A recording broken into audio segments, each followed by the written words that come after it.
Welcome to the Namhai. I'm Reda Amalou. I'm based in Paris at the architectural firm AW2. We designed the resort that you're visiting today. In its first year of operation, the Namhai won worldwide acclaim for a grand suite of magazines. The one I'm most proud of was conferred by Travel and Leisure magazine, which hailed the Namhai as the best resort in the world in its annual design competition. Some of you have come a very long way to visit the Namhai.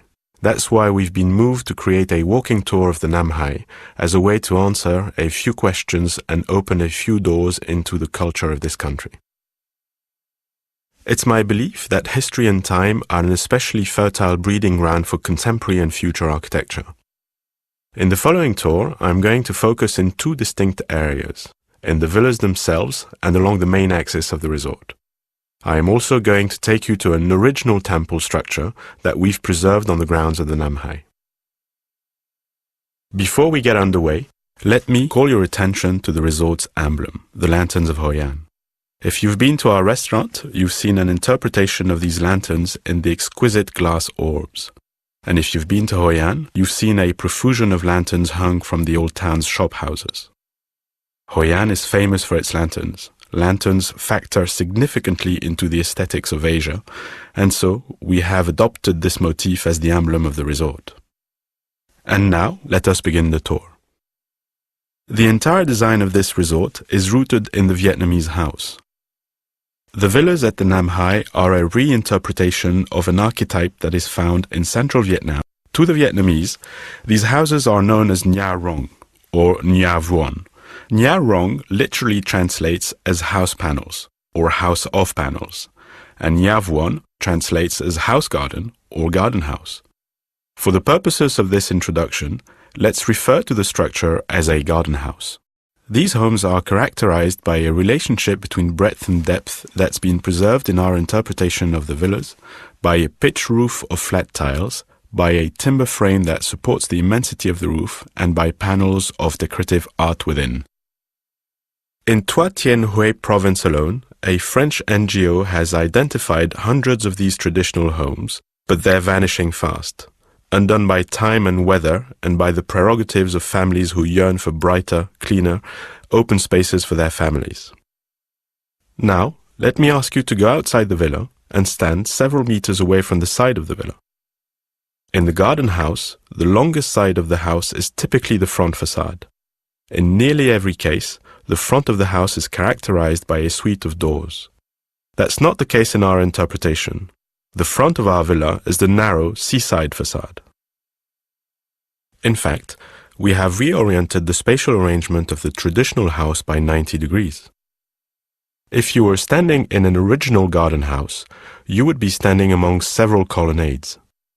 Traditionally, these columns were made of go lim, also known as ironwood. The columns were necessary to support multiple layers of roof tiles. That necessity created a great deal of structural intrusion into living space. In our interpretation, we've employed modern engineering to handle the weight of the roof, but preserved some of the columns in homage to that defining element of the interior space. Now, let me draw your attention to the platform bed of the villa.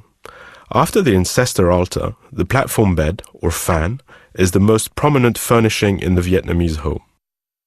Far more utilitarian than beds in the West, the platform bed is multi-purpose and not nearly as sacrosanct as sleeping spaces in the West. Culturally, Vietnamese people prize community over the individual. Privacy is not nearly as hallowed, so there is no discord in a furnishing that serves as a foundation for a card game, a meal of rice and fish, some work on the maintenance of a conical hat, and sleep. At bedtime, the Vietnamese typically roll a thin straw mat onto the wooden platform, and voila, sleeping accommodation. At the Namhai, we abandoned the austerity of the traditional bed, but retained the multipurpose functionality of the fan and the centrality of its location in the home. On the Namhai's platform bed, like the Vietnamese fan, there is opportunity to sleep, to work at a desk, to lounge with family, and even, here's the novel twist, take a bath. I'd like now to return to the timber frame of the traditional house. Beneath the highest pitch of the garden house, homeowners frequently hung a dropped ceiling as a way to provide definition and decor to an otherwise vast space. We've retained the dropped ceiling above the platform bed, and we've reimagined the panels, the rong, that very distinctive decorative element, in a wooden grille that defines the lower roofline. At the entrance to most garden homes, there is no direct route from the edge of private property to the main door of the house. Instead, the bin phuong, or screen, diverts the ability of anyone or anything to move directly in a straight line. I understand this impulse to screen the home in a variety of ways. First, the screen serves as a distraction to malevolent spirits carried down the wind. But I also understand the indirect route necessitated by the bin phuong as emblematic of a certain indirection that's prevalent in Vietnamese culture. Unlike many in the West, the Vietnamese don't laud the straight-on direct approach. They prefer a subtle, less direct approach. How does this element of Vietnamese architecture play at the Nam Hai? If you're staying in one of the pool villas, you know already because you must walk around a bin phuong whenever you approach the villa from the rear entrance.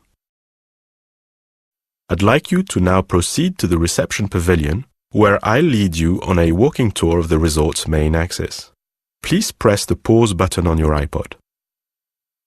Let me begin this walking tour with a brief introduction to Vietnamese architecture.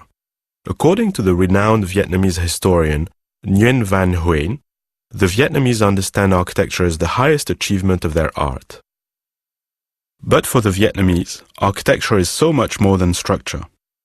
It is a melding of structure and landscape, and less easily definable constituents that the wider world know as feng shui, and the Vietnamese call phong thủy. Literally, phong thủy translates as wind-water. As we begin this part of the tour, I'd like to position you on the seaside of the reception hall, looking out over the main axis of the resort, over the reflecting pool, the upper pool, the lap pool and main pool. All the way out to sea. Let's turn now to the right, and the next stop on the tour. The long suite of doors that front the breadth of the boutique and boardroom are distinctly Vietnamese.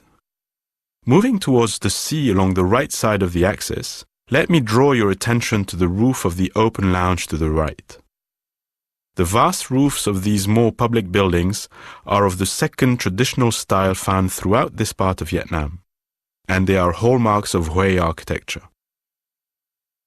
The tiles that you find on the roofs of most traditional structures in Vietnam fall into one of two categories: pan tiles, whose interlocking S-shaped sections reference the yin and the yang, and flat tiles that achieve such density of configuration that the Vietnamese often liken the layers to the scales of a fish.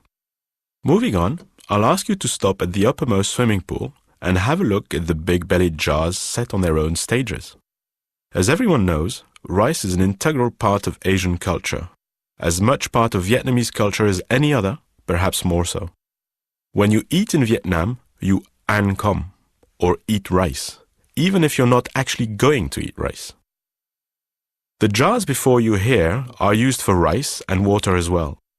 Typically, the big jars are used for water and the smaller, same-shaped jars are used for rice. Though our jars have handles, the traditional ones do not. When the Vietnamese carry these, they embrace them. That speaks to the culture's relationships to its staple. Culturally, there's been a love affair between the Vietnamese and this crop for thousands of years.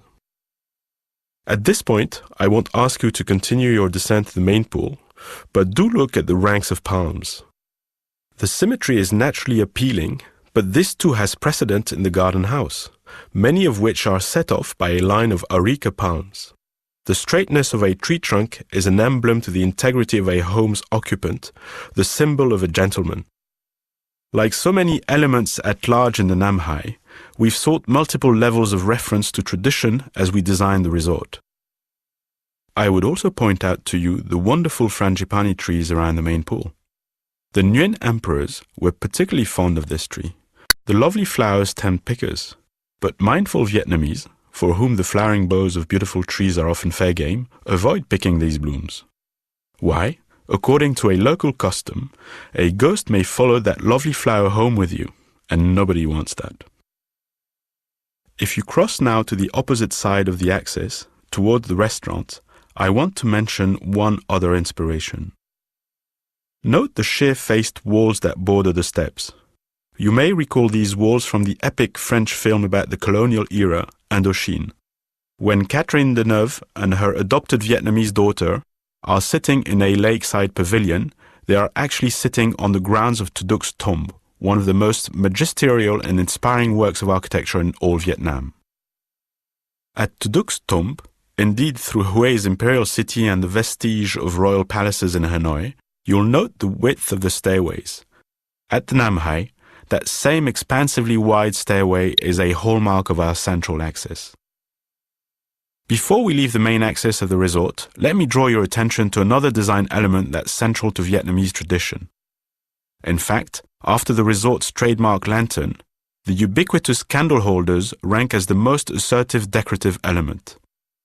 Look for these marble candle holders in the gallery of the library building and within your villas as well. If you're standing back at the reception pavilion, you've come to the conclusion of our tour along the resort's main axis.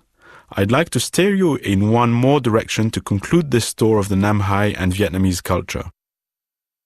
Walk south from reception along the pathway below the high ridge of the pool villas and turn left towards the sea on the path between the two southernmost loops of villas.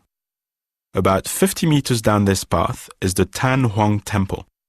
This temple sits on its original footprint, though the temple was completely rebuilt when the villas were built. Every village in Vietnam maintains a temple for their tutelary gods.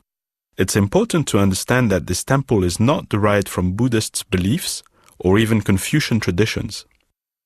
Fishermen who put out to sea nearby worshipped at this temple, praying to locally esteemed gods for safe passage and safe return.